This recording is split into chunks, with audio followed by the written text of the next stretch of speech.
Los periodistas.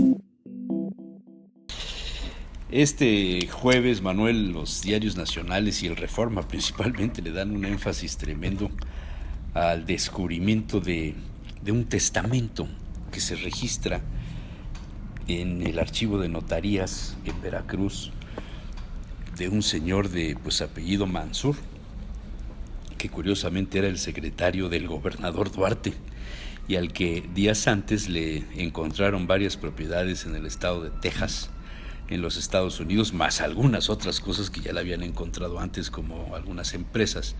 Y en el testamento se dice que el beneficiario de todos sus bienes a su muerte es el gobernador.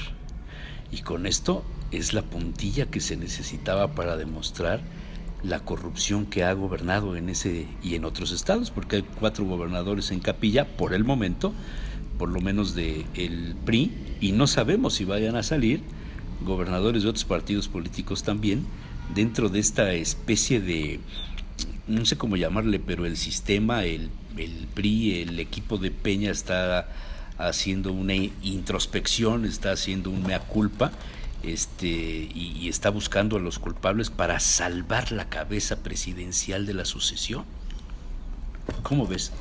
Mira, el tema de la corrupción hace ya más de 15 años era un tema que preocupaba a los analistas políticos, a los autores de los nuevos temas de la teoría política, que veían cómo el mundo de la posguerra, de la Guerra Fría, la posguerra de la Guerra Fría, se está caracterizando por impulsar a nivel de muchos países, especialmente países de América, el tema de la corrupción como fórmula para alcanzar los recursos que les permitan a los candidatos llegar a obtener el título de ganadores. Es la aplicación del marketing a la política. En la medida en la que tú aplicas un esquema que funciona con elementos económicos al campo de la política, quien pierde es la política. Claro. Y quien gana es lo económico. Y entonces, en eso llevamos alguna experiencia ya.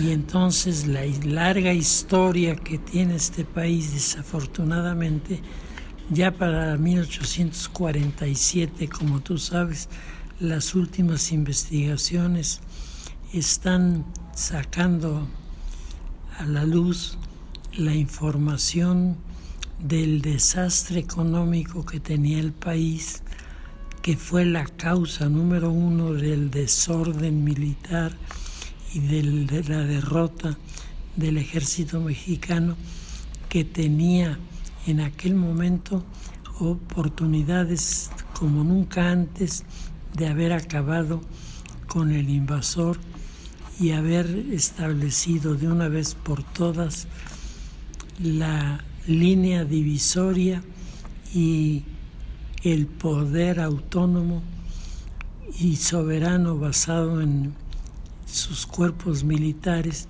frente a cualquier amenaza del exterior. Fue exactamente lo contrario. Los grupos que conformaban las oligarquías fueron los primeros en comenzar a negociar con las fuerzas militares de ocupación en 1847. Es decir, o sea, nos aliamos con el enemigo invasor. Con el enemigo, pero con muy buenos resultados económicos. Nos aliamos con los empresarios corruptos para mantener el poder político. Así es. Y los empresarios se alían o convencen o asocian a los políticos para mantener los negocios. Claro, y es todo un sistema de complicidades y corrupción que produce presidentes, produce gobernadores, produce senadores, diputados. Claro, porque Y a veces con la protección de alguna parte de la iglesia. Porque el problema más serio que hay aquí es el del interés humano. Cuando alguien descubre las cantidades que pudieran ser drenadas de los recursos oficiales para 1001 programas de atención a la gente que no tiene recursos, esos son los programas más fáciles de invadir, de retener y de meterle la uña, Manuel. Claro, y al final de cuentas de quedar bien, porque con que saques una fotografía junto a un inmueble que es un hospital que no tiene médicos, que no tiene medicinas, que no tiene equipo, que no tiene ni siquiera energía eléctrica, pero ahí está. Pero tiene enfermos, eso sí. Pero hay miles de enfermos. Enfermos que se mueren en el camino rumbo al hospital porque tienen que ser trasladados, no en camillas, cargados por sus parientes, no unas calles, kilómetros. Sí, porque no en medio de un clima contrario a la salud, porque no hay manera de acercarlos, porque la carretera más cercana queda a 4 horas caminando, porque son cuestas de cerros, ¿no? Yo hace unos meses estuve en una de las comunidades más pobres que hay en el país, en Los Ochitlán, y es impresionante lo que pasa, ¿no? La gente se muere de veras por falta de atención médica, ¿eh? Y hay un hospital en la cabecera, Manuel, pero para llegar al hospital, pues tienes que pasar 6-8 horas caminando. Entonces tú dime qué enfermo soporta eso, ¿no? Claro. Falta un servicio de atención a la comunidad con los recursos que la comunidad nacional está proporcionando, que permita comprar helicópteros para transporte de enfermos. Y no para transporte de vanidades. Así es, que sea capaz de conseguir lo más avanzado en tecnología, pero junto con los instrumentos, los operadores que hagan que eso funcione en favor de los enfermos, la atención rápida y expedita a personas que sufren algún accidente y en la cabecera del distrito, como tú dices, van a tener que caminar horas enteras para llegar al lugar. Cuando lleguen, la mayoría de los pacientes ya se murieron. Y luego llegan y ese día no está el doctor, porque los doctores no están los 7 días de la semana y las 24 horas del día. Porque no hay suficiente personal médico, porque hubo recortes. Con el Seguro Popular, ahorita tú te acercas a donde están, se supone, dándote las medicinas del Seguro Popular y no hay abasto, porque el dinero ya se acabó. Se usó para otra cosa, seguramente, pero no para medicamentos. Pero bueno, todo esto se concentra en el enorme poder que le dieron a los gobernadores después de que el PRI perdió Los Pinos cuando entra Vicente Fox. Vicente Fox hace poderosos a los gobernadores, les da casi el título de virreyes de la época colonial. Y se aprovechan de todo esto, no hay freno para los gobernadores. Se crea la CONAGO, que es una institución que realmente no tiene justificación porque hace las funciones del Senado. Entonces tienes a los senadores haciendo una función por la que se les paga y muy bien. Y a estos grupos haciendo lo que tiene que hacer el senador, chocando con intereses, teniendo dificultades para comprenderse entre ellos, pero siempre habrá una fórmula que permita de lo mucho que se llevan, repartir en el camino. O sea, la sentencia de Carlos Hank político sin dinero, pobre político. Así es. Político sin dinero no es un pobre político. No estamos atendiendo ni siquiera en el marco de las referencias electorales, no estamos reteniendo el voto de la gente más pobre, se está reteniendo el voto de los marginales. Lo que decías hace los que aprovechan las circunstancias se sirven de ella y mira los resultados. Ve lo que está pasando. Bueno, ya ves que Nuño ahora estos días hizo una denuncia a puerta cerrada con los legisladores del Verde. Trascendió en algún medio que dijo que los culpables de lo que está pasando con la CENTE son Fox y Calderón, que usaron a los maestros como un elemento clientelar para mantenerse en el poder.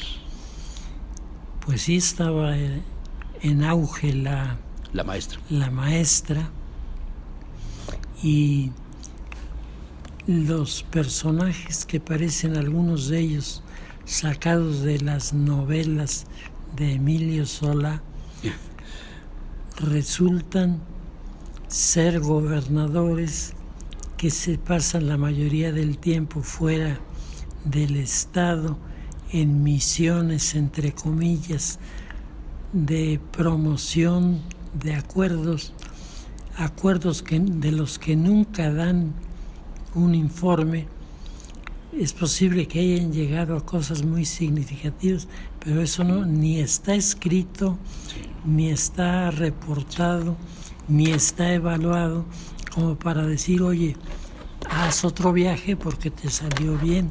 Oye, Manuel, pero ¿tiene caso en este momento la persecución o la puesta de cara a la nación de los 4 gobernadores corruptos del PRI sin tocar al resto de los gobernadores que no sean de ese partido? Mira, porque tal parece que es una medida para salvar al PRI, no para salvar al país de la corrupción. No, claro. Entonces, el problema está en la finalidad última por la que se hacen las cosas. No se trata de restablecer el bien de la sociedad y la justicia, sino se trata de enmascarar en la justicia el desvío de fondos para comprar pisos en Miami, pisos en Madrid, pisos en Barcelona, para incluso hacer por ahí el apartado de alguna de las islitas del Mediterráneo. Sí, que ahora están en oferta porque parece ser que ya no son buena inversión para muchos, entonces la están vendiendo con yate incluido para transportarte a la zona continental. Así es, y todo eso se va presentando en el mundo entero y en México como la más grande amenaza a la política. Los que están en grave riesgo son los representantes en la política, porque cuando a estos se les descubren malos manejos, ingresos ilegítimos, alianzas que no se declaran, sino que se tienen que investigar, van apareciendo al interior de la realidad social problemas de corrupción que van desde lo más pequeño hasta las cosas más importantes. Nuestros coches secuestrados en Puebla, Jesús Manuel, están rodando ahora en República Dominicana. Explícame cómo puede ser eso. Bueno, como los que roban en Estados Unidos circulaban en Puebla y Tlaxcala hace muchos años, cuando la Dirección Federal de Seguridad tenía todo el poder para proteger estos asuntos, como los que roban en Europa, que circulan en África, como los que roban en México, que circulan, como dices, en Centroamérica o ahora en el Caribe o en los países bananeros, que se llaman así de una manera pues despótica, ¿no? Exactamente, despectiva, ¿no? Pues mira, o sea, son mafias internacionales, no son la mafia de los de la 46 que te roban el espejo y el tapón de las llantas.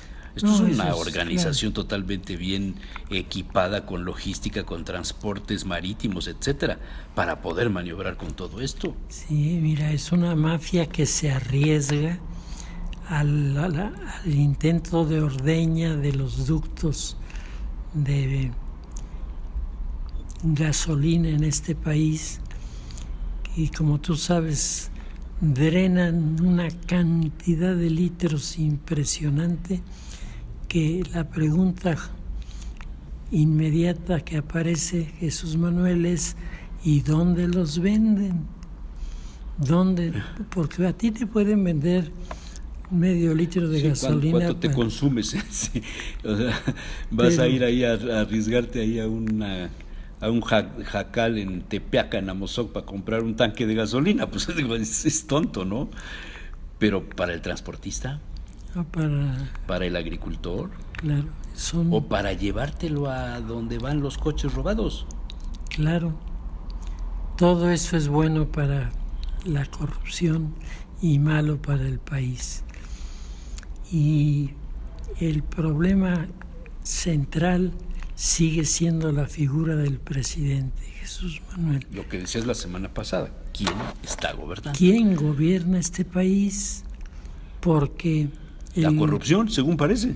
El presidente dice 1000 cosas y en el orden práctico no sucede nada. Bueno, ahora con lo del plagio de la tesis es otro golpe más. Bueno, esto te habla de hasta dónde está descendiendo la confianza.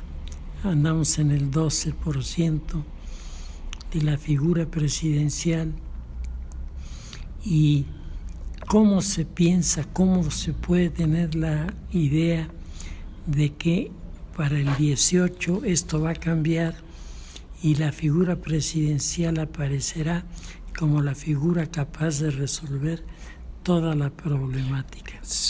Puede ser el Robin Hood, puede ser el pues arquetipo del héroe, ¿no? Que llega y vence al corrupto, al que está pisoteando al pueblo y se convierte en el salvador, ¿no?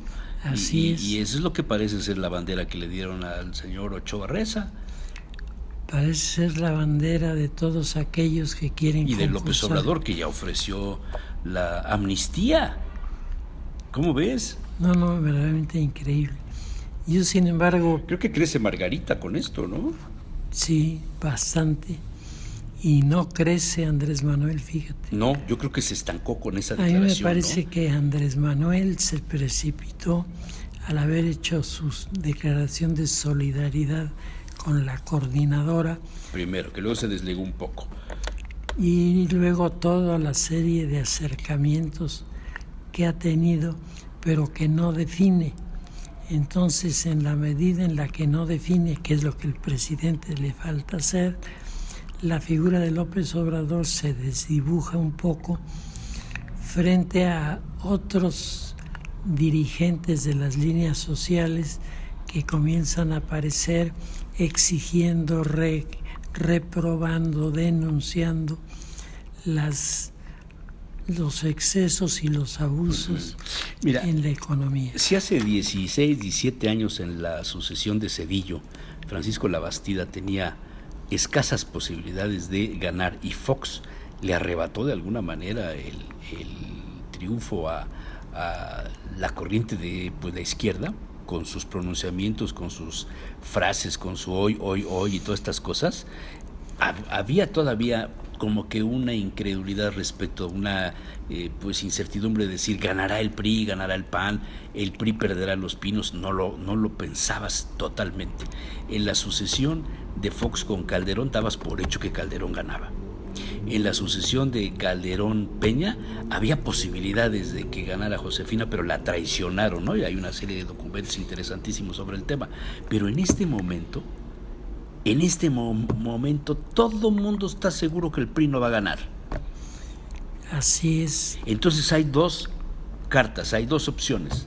La carta que presente el PAN, que sería el partido con más estructura y experiencia en este sentido, dados los 12 años pasados, o que gane Morena con López Obrador, que no tiene otro candidato. Si López Obrador llegara a faltar, no hay quien lo supla en el liderazgo, ¿no?